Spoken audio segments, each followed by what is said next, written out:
ഇന്ന് മീനാക്ഷിക്ക് ക്ലാസ് ഇല്ലാത്തതുകൊണ്ട് ഞങ്ങൾ മാവേലിക്കര ഒരു ശിവക്ഷേത്രത്തിൽ തൊഴാൻ പോകാമെന്ന് വിചാരിച്ച് റെഡി ആവുകയാണേ. അപ്പോൾ കുറേ ദിവസം കൊണ്ട് വിചാരിക്കുന്നുണ്ട് അമ്പലത്തിലൊന്ന് പോകണമെന്ന്, പക്ഷേ ഇതുവരെ നടന്നില്ല. അപ്പോൾ ഇന്ന് എന്തായാലും പോകാമെന്ന് വിചാരിച്ചു വീട്ടിൽ നിന്ന് ഇറങ്ങി. അപ്പോൾ പോകുന്ന വഴിക്ക് എന്തെങ്കിലും കഴിച്ചിട്ട് പോകാമെന്ന് വിചാരിച്ചു. കാരണം അമ്പലത്തിൽ ചെന്ന് തൊഴുതൊക്കെ ഇറങ്ങുമ്പോൾ താമസമുണ്ട്. അതുകൊണ്ട് ഞങ്ങൾ ഫുഡ് കഴിച്ചിട്ടാണ് പോയത്.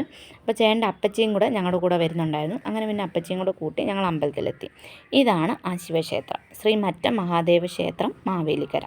അപ്പം ഞാൻ ആദ്യമായിട്ടാണ് ഈ അമ്പലത്തിൽ വരുന്നത്. അപ്പച്ചിയാണ് പറഞ്ഞത് ഈ അമ്പലത്തിനെക്കുറിച്ച്. അങ്ങനെ പിന്നെ ഞങ്ങളിവിടെ വന്നപ്പോൾ ചെറിയ മഴയൊക്കെ ഉണ്ടായിരുന്നു. പെട്ടെന്ന് മഴ മാറി നല്ല വെയിലൊക്കെ ആയി. നല്ല സ്ഥലമാണ് കേട്ടോ, നമുക്ക് ഒരുപാട് നേരം അവിടെ ഇരിക്കാൻ തോന്നും. അപ്പം ഞങ്ങൾ വന്ന് തൊഴുതു. പിന്നെ കുറേ നേരം അവിടെ ഇരുന്നിട്ട് പൂജയൊക്കെ കണ്ട് വളരെ സാവധാനത്തിലാണ് അവിടെ നിന്നും തിരികെ പോകുന്നത്. അപ്പോൾ നമ്മൾ അമ്പലത്തിൽ നിന്ന് ഇറങ്ങിയപ്പോൾ ഒരുപാട് താമസിച്ചായിരുന്നു. വരുന്ന വഴിക്ക് ഫുഡ് കഴിക്കാൻ കയറിയായിരുന്നു കേട്ടോ. നല്ല അടിപൊളി ഒരു ബിരിയാണി അങ്ങ് കഴിച്ചു, ഭയങ്കര ഇഷ്ടപ്പെട്ടു. നമ്മളതൊക്കെ കഴിഞ്ഞിട്ട് നേരെ ഇങ്ങ് പട്ടാഴിക്ക് പോന്നു. അപ്പോൾ ഇന്നത്തെ വിശേഷം ഇത്രയേ ഉള്ളേ. പിന്നെ കാണാവേ.